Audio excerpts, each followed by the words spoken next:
Buenas mecánicos, ¿cómo estamos? Otro vídeo más.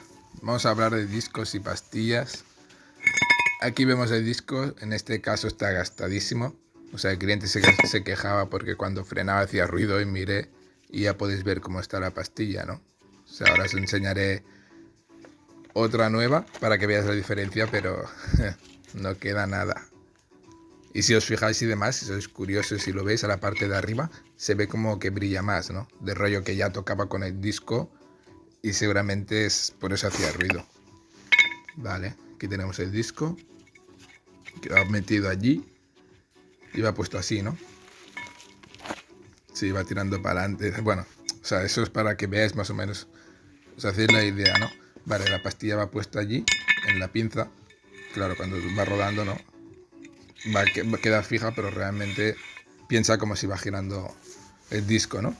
¿Vale? Y va haciendo así, y realmente lo que hace que frene es cuando tú pisas el pistoncito este. Un saludo.